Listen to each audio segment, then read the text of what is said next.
এক মহিলাকে বেধড়ক মারধরের অভিযোগ উঠল এক বাবাজির বিরুদ্ধে।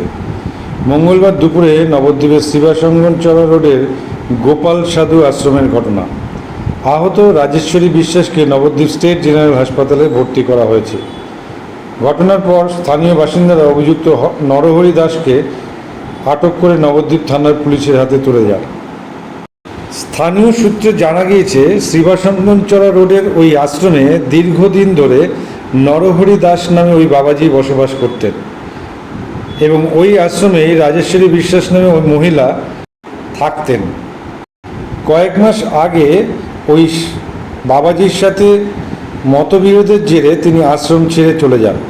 অভিযোগ, মঙ্গলবার ফের রাজেশ্বরী আশ্রমে গেলে ওই বাবাজি তাকে মন্দিরের ভেতর ঢুকিয়ে দোতলার ঘরে নিয়ে গিয়ে প্রচণ্ড মারধর করেন এবং মহিলার গোঙানির আওয়াজ পেয়ে পাড়া প্রতিবেশীরা ছুটে আসে।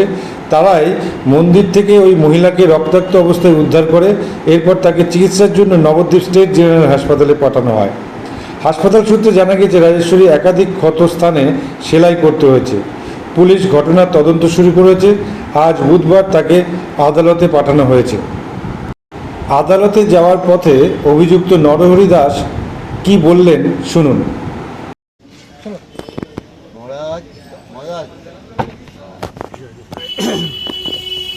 আপনি এরকম ভাবে মারলেন কেন ওই মহিলাকে?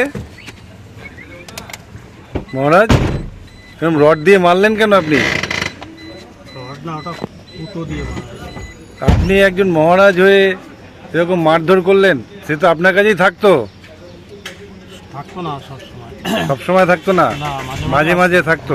আসতো, বারণ করা হয়েছিল আজ 1 বছর ধরে। আচ্ছা, যে আসবা না, তারপরেও আসে। এবার বসে আর রাখতে পারি নাই। হ্যাঁ, তখন ওই বসে মানে মাথা বসে নাই। আচ্ছা আচ্ছা আচ্ছা।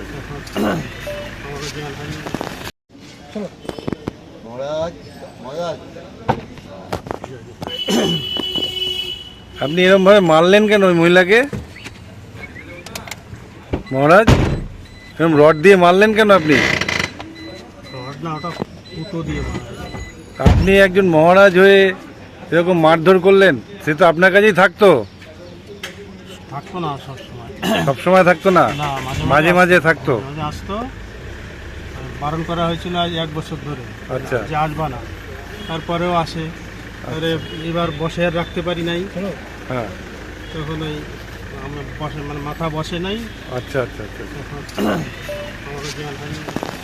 আপনি কি আপনার নিজের জন্য বা আপনার সন্তানের জন্য অথবা আপনার পরিচিত কারোর জন্য এমন একটা কম্পিউটার সেন্টার খুঁজছেন? হ্যাঁ, ঠিকই ধরেছেন, আশালয় কম্পিউটার সেন্টার, যেখানে আধুনিক টেকনোলজি দ্বারা আধুনিক ল্যাবে এবং প্রশিক্ষণপ্রাপ্ত শিক্ষক শিক্ষিকা দ্বারা স্কুলের বিভিন্ন কোর্স অথবা ডিপ্লোমা কোর্সগুলো করানো হয়।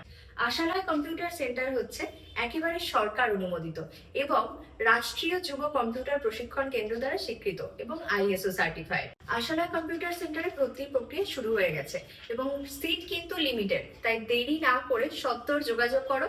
যোগাযোগের জন্য ফোন নাম্বার, যাবতীয় ডিটেলস কিন্তু শেয়ার করা আছে।